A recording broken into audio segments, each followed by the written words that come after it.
அனைவருக்கும் வணக்கம். நான் தமிழரசன் பேசுகிறேன். இன்றைக்கி நம்ம இந்த வீடியோவில் எதை பற்றி பார்க்க போகிறோம்னா, கும்பராசி பற்றி பார்க்க போகிறோம். கும்பராசிக்கு 17 வருட புதன் தசை எப்படி இருக்குன்னு நம்ம பார்க்க போகிறோம். காலச்சக்கரத்துக்கு 11ஆம் ராசி, 11ஆம் வீடு கும்பம்.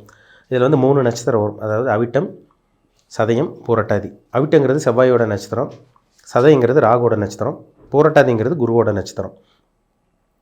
இந்த அவிட்டம் பாருங்கள், இந்த பிறக்கும் போது இந்த அவிட்ட நட்சத்திரக்காரங்களுக்கு பிறக்கும் போது செவ்வாய் தசை, 2ஆவதாக உங்களுக்கு ராகு தசை நடக்கும், 3ஆவதாக உங்களுக்கு குரு தசை நடக்கும், 4ஆவதாக சனி தசை நடக்கும், 5ஆவதாக உங்களுக்கு புதன் தசை நடந்துடும். சதய நட்சத்திரக்காரங்களுக்கு பிறக்கும் போதே ராகு தசை, 2ஆவதாக உங்களுக்கு குரு தசை நடக்கும், 3ஆவதாக உங்களுக்கு சனி தசை நடக்கும், 4ஆவதாக புதன் தசை நடந்துடும். பூரட்டாதி நட்சத்திரக்காரங்களுக்கு பிறக்கும் போதே குரு தசை, 2ஆவதாக சனி தசை வரும், 3ஆவதாக உங்களுக்கு புதன் தசை வரும். அப்போ இந்த ராசி நட்சத்திரக்காரங்களுக்கு வரக்கூடிய எல்லாமே பெரிய பெரிய தசைகள் தாங்க. ராகு தசை, குரு தசை, சனி தசை, புதன் தசை, இப்படி தான் வாழ்க்கை போகும். ஏற்றம் இறக்கம் இருக்கிறது பார்த்திங்கன்னா அது அவங்கவுங்க ஜாதகத்தில் கிரகங்களோட பொசிஷன், கிரகங்கள் அமர்ந்த இடம், சேர்ந்த இடம், பார்த்த இடம், இதெல்லாம் வச்சு நம்ம மேட்ச் பண்ணி பார்த்துடணும். சரிங்களா? அப்போ இந்த புதன் தசை பார்த்திங்கன்னா எல்லாத்துக்கும் நல்லது பண்ணுமா, எல்லாத்துக்கும் இந்த புதன் தசை வருமானு பார்த்தோம்னா வராது. ஒரு சில ராசி, ஒரு சில நட்சத்திரக்காரங்களுக்கு தான் அந்த அமைப்பே வரும். ஒரு சில பேத்துக்கு ஒரு சில தசாபுத்தி வராது, ஒரு சில பேத்துக்கு புதன் தசையே வராது ஒரு சில ராசிக்காரங்களுக்கு. ஆனால் கும்பராசிக்கு கண்டிப்பாக வரும். நீங்கள் அனுபவிச்சே ஆகணும் அந்த புதன் தசையை. ஏன்னா பூமியை விட சின்ன பிளானட், சின்ன கிரகமே புதன் தான். அவர் நல்லது பண்ணணும்னா அவர் நல்லவரோட சேர்ந்தால் அவர் நல்லவர். இப்போ ஒரு சொல்கிறாங்க பார்த்தீங்களா, நல்லவனோட சேர்ந்தால் நல்லவன், கெட்டவனோட சேர்ந்தால் கெட்டவன் அப்படிங்கிற மாதிரி. இதே தான் புதன். பச்சோந்தி கிரகம், 2 in 1 வேலை செய்யும். உங்களுக்கு ஜிக்ஜாக்காக வேலை செய்யும் புதன்.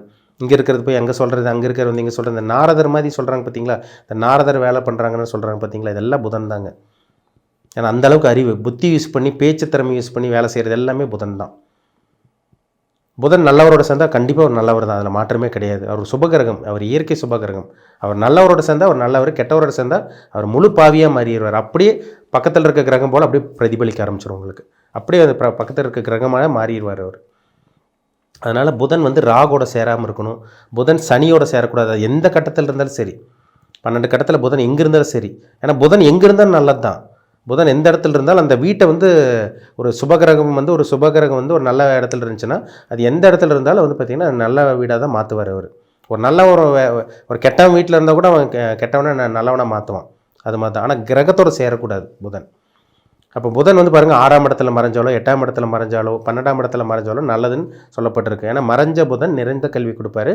மறைஞ்ச புதன் நிறைவான சில அமைப்பை, நிறைவான சில விஷயங்களை, நல்ல விஷயங்களை கண்டிப்பாக அந்த ஜாதகர் கொடுப்பார். அதுதான் அந்த அமைப்பு.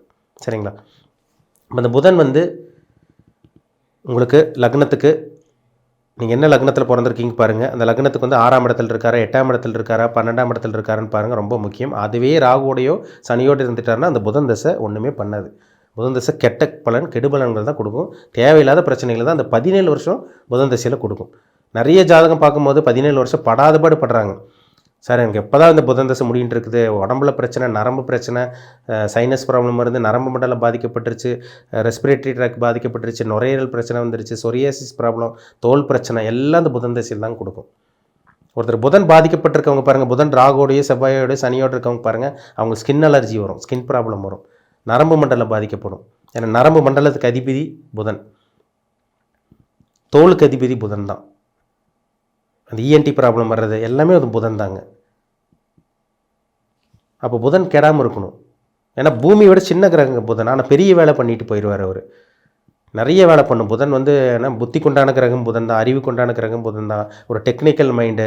அதேமாதிரி பார்த்திங்கன்னா ஒரு சில பேத்துக்கு அறிவே இருக்காது, ஒரு சில பேத்துக்கு அறிவே இருக்காது, ஒன்றுமே இருக்காது, அவங்க பணக்காரனாக மாறுவாங்க. டேலண்ட் இருக்காது, அறிவு இருக்காது, தகுதி இருக்காது, திறமை இருக்காது. அவங்க ஜாதகம் நல்லாயிருக்கும், ஆளே அவங்கள இயற்கை மாற்றி விட்டுட்டு போயிட்டே இருக்கும். ஒரு சில பேத்துக்கு அறிவு இருக்கும், நல்ல அறிவை யூஸ் பண்ணுவாங்க, நல்ல அறிவை பயன்படுத்துவாங்க, ஆனால் அவங்களால சம்பாதிக்க முடியாது. திறமை எல்லாமே இருக்கும். அதுதான் அந்த புதன் கெட்டுப்போனவங்களுக்கு புத்தி வேறு மாதிரி வேலை செய்ய ஆரம்பிக்கும். புதன் நல்லா இருக்கிறவங்களுக்கு கரெக்டான யோசனை செஞ்சு கரெக்டாக இது பண்ணுவாங்க. அந்த நேரங்காலம் கரெக்டாக வந்துருச்சுன்னா கண்டிப்பாக சக்ஸஸ் தான். புதன் கெட்டு போனவங்களுக்கு நேரங்காலம் பார்த்திங்கன்னா உங்களுக்கு சரியில்லாமல் இருந்துச்சுன்னா ரொம்ப ஒஸ்ட்டாக கொண்டு போயிடும். நேரங்காலம் நல்லா வந்துருச்சுன்னா அந்த புதன் தசை ஆளையே மாற்றி விட்ரும், அடுத்த கட்டத்து கொண்டு போய் விடும்.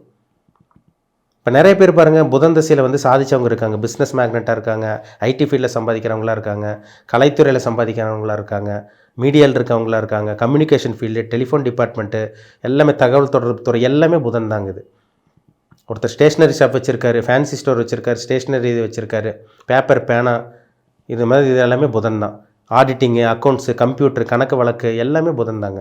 புரோக்கரேஜ்னா பேசி சம்பாதிக்கிறது, கமிஷன் பிஸ்னஸ் பண்ணுறவங்க, அதே மாதிரி வந்து பார்த்திங்கன்னா ரியல் எஸ்டேட்டில் இந்த கமிஷன் பிஸ்னஸ் பண்ணுறவங்க, ஷேர் மார்க்கெட் ஸ்டாக் மார்க்கெட் பண்ணுறவங்க, இதுக்கெல்லாமே புதனோட தயவு இருந்தால் தான் அந்த ஃபீல்டில் அவங்க ஜொலிக்க முடியும், சாதிக்க முடியும். அப்போ புதன் கெடக்கூடாது. ராகுவோடையோ சனியோடையோ செவ்வாயோடையோ இருக்கக்கூடாது. கேதுவோடையோ கூட இருக்கக்கூடாது. உங்களுக்கு புதன் கேதுவோடு இருந்தாலும் கொஞ்சம் சில பிரச்சனைகள் தான், சில தடங்கள் பண்ணி வச்சிடும். புதன் சூரியனோட இருக்கிற கூட பெரிய பாதிப்பு கிடையாது உங்களுக்கு. ஏன்னா அது புதாதித்ய யோகமாக வேலை செய்யும். ஏன்னா புதன் சூரியன் வந்து இருக்கிறது பெருசாக உங்களுக்கு பாதிப்பு இருக்காது. புதனுக்கு பெருசாக உங்களுக்கு அஸ்தங்க தோஷமும் கிடையாது. சூரியனோடு இருக்கிறது அது ஒரு நண்பரோடு இருக்கிறதுனால பெருசாக உங்களுக்கு பாதிப்பு இருக்காது. செவ்வாய், ராகு, சனி, இந்த கேது காம்பினேஷன் இதெல்லாம் இருந்தால் சில பாதிப்பு கொடுக்கும் கண்டிப்பாக. அதுவும் ராகு, சனி, செவ்வாயோட புதன் சேர்ந்துட்டாருன்னா ரொம்ப ஒஸ்ட்டுங்க. ரொம்ப ஒஸ்ட்டான கிரக சேர்க்கை அது. அப்படி இருக்கவங்க தான் வாழ்க்கையில் 17 வருஷம் கஷ்டப்படுறாங்க. நிறைய பேர் பாருங்க, கடன் தொழிலால் ஊரை விட்டு வெளியூர் போனவங்க இருக்காங்க, தலைமறைவானவங்க இருக்காங்க, ஆள் இல்லாமல் போனவங்களாம் இருக்காங்க அந்த புதன் திசையில். நிறைய கும்பராசிக்காரங்க ஜாதகத்தை பார்க்க முடியும். கண்டிப்பாக இந்த நட்சத்திரக்காரங்களுக்கு இந்த அவிட்டம், சதயம், பூரட்டாதி கண்டிப்பாக இந்த புதன் தசை உங்களுக்கு வந்தே தீரும். இப்போ உங்கள் ஜாதகத்துக்கு இப்போ புதன் தசை நடந்துருச்சா, உங்கள் வயசு என்ன, இப்போ எப்படி போயிட்டுருக்குன்னு பாருங்கள், ரொம்ப முக்கியம். சரிங்களா? ஏன்னா புதன் வந்து கெட்டு போயிட்டாருன்னா அவர் ஒரு தேவையில்லாத விஷயங்களை கொடுப்பாருங்க வாழ்க்கையில். கடனை கொடுத்துருவார், நோயை கொடுத்துருவார், பகையை கொடுத்துருவார். புதனா தாய்மாமா. இப்போ புதன் கெட்டு போனவங்களுக்குலாம் பாருங்கள், தாய்மாமனால பிரயோஜனம் இருக்காது, நண்பர்களால் பிரயோஜனம் இருக்காது. நண்பர்கள் பகையாவாங்க, முதுகில் குத்துவாங்க, விரோதமாக மாறிடுவாங்க, பகையாக மாறுவாங்க. இதெல்லாமே புதன் கெட்டு போனவங்களுக்கு தான். அப்போது இது கெடாமல் இருந்துச்சுன்னா ரொம்ப நல்லது. அப்போ எந்த லக்னக்காரங்களுக்கு புதன் தசை வரவே கூடாதுன்னு நம்ம பார்க்கும்போது, மேஷ லக்னக்காரங்களுக்கு புதன் தசை வரக்கூடாது. அவர் 6ஆம் அதிபதி. உங்கள் லக்னத்துக்கு அவர் எதிரி. மேஷ லக்னத்துக்கு புதன் எதிரி, விருச்சிக லக்னத்துக்கு புதன் எதிரி. அப்போ விருச்சிக லக்னத்துக்கும் மேஷ லக்னத்துக்கும் புதன் தசை வந்தால், மேஷ லக்னத்துக்கும் விருச்சிக லக்னக்காரங்களுக்கு கேட்டாலும் சொல்லுவாங்க, புதன் தசை படாதபாடு பட்டவங்க இருக்காங்க, படாதபாடு பட்டுட்டு இருக்கவங்களும் இருக்காங்க. இப்போது மேஷ லக்னமும் விருச்சிக லக்னக்காரங்களுக்கு புதன் தசை வரவே கூடாது. கடன் பிரச்சனை, நோய் பிரச்சனை, வம்பு வழக்கு பிரச்சனை, போலீஸ் ஸ்டேஷன், அடிதடி பிரச்சனை எல்லாம் இந்த தசையில் கொடுக்கும், விருச்சிக லக்னத்துக்கும் மேஷ லக்னக்காரங்களுக்கும். மற்றபடி வந்து பார்த்திங்கன்னா உங்களுக்கு தனுசு லக்னம், மீன லக்னத்துக்கு புதன் 7ஆம் இடத்துலேயே இருக்கக்கூடாது. அந்த தசையிலும் கொஞ்சம் பிரச்சனை கொடுக்கும். மன வாழ்க்கையில் பிரச்சனை, பாதகஸ்தானத்திலே பாதகாதிபதி இருந்தால் பாதகத்தை கண்டிப்பாக கொடுப்பார். உங்களுக்கு நல்லா நடக்கிற மாதிரியே தெரியும், அப்படி ஸ்மூத்தாக போகும். ஆனால் வந்து பார்த்திங்கன்னா நெகட்டிவான சில விஷயங்கள் கொடுத்துருவார். திருமண வாழ்க்கையிலும், நண்பர்கள் விஷயத்தில், கூட்டுத் தொழிலையும் சில பஞ்சாயத்து கண்டிப்பாக கொடுத்தே தீருவார். இதுதான் புதனோட வேலை. அப்போ புதன் சின்ன கிரகமாக இருந்தாலும் எந்த அளவுக்கு வேலை செய்து பாருங்கள். ஏன்னா நண்பர்களுக்கு உண்டான கிரகமே புதன் தான். ஒரு நண்பர், ஒரு ஃப்ரெண்ட்ஷிப் கிடைக்கிது, ஒரு நல்ல ஒரு செட்டு கிடைக்கிது, நல்ல ஒரு தாய்மாமா அமைகிறாங்கன்னா அவங்க ஜாதகத்தில் புதன் நல்லா இருக்குன்னு அர்த்தம். புதன் கெட்டு போனவங்களுக்கு இந்த மாதிரி சில விஷயங்கள் கிடைக்கவே கிடைக்காதுங்க. பொதுவாகவே ஒரு புதன் தசை, ஒரு ஜாதகத்தில் புதன் தசை வந்தாலுமே ஒரு 40-50 வயசுக்கு மேலே வந்தவங்களே பாருங்கள், 35-40 வயசு மேலே தான் தெரிவாங்க. ஒரு 10 வயசு 15 வயசு கம்மியாக காமிச்சு கொடுக்கும். ஏன்னா இளமைக்குண்டான கிரகம் புதன், அறிவுக்குண்டான கிரகம் புதன், திறமைக்குண்டான கிரகம் புதன். அதனால தான் அந்த புதன் வந்து பார்த்திங்கன்னா கெடாமல் இருக்கணும். ஏன்னா புத்திக்கு கிரிமினலாக யூஸ் பண்ணுவாங்க, கிரிமினலாக போவாங்கன்னு சொல்லப்பட்டிருக்கு.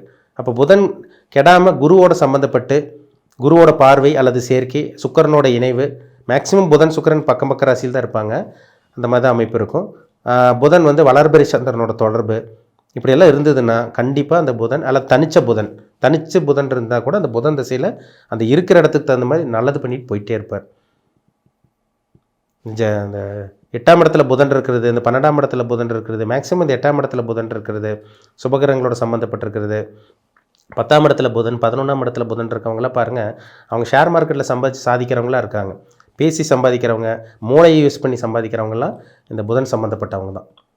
கண்டிப்பாக அந்த ஜாதகத்தில் அந்த கிரகங்களோட அமைப்பு அப்படி தான் இருக்கும். 10ஆம் இடத்துல புதன், அதே மாதிரி வந்து பார்த்திங்கன்னா உங்களுக்கு 8ஆம் இடத்துல புதன் இருக்கிறது, 12ஆம் இடம் முதலீடு ஸ்தானத்தில் புதன் இருக்கிறது, சுபகிரகங்களோட சேர்க்கை ஏற்பட்டிருக்கிறது, இந்த மாதிரி இருந்துச்சுன்னா கண்டிப்பாக அந்த புதனில் பெரிய ஒரு வாழ்க்கை, நல்ல ஒரு ராஜயோக வாழ்க்கை, ஒரு ஆடம்பரமான ஒரு வாழ்க்கை, ஒரு சொகுசான வாழ்க்கை, ஒரு துடிப்பான ஒரு வாழ்க்கை வாழ்வாங்க.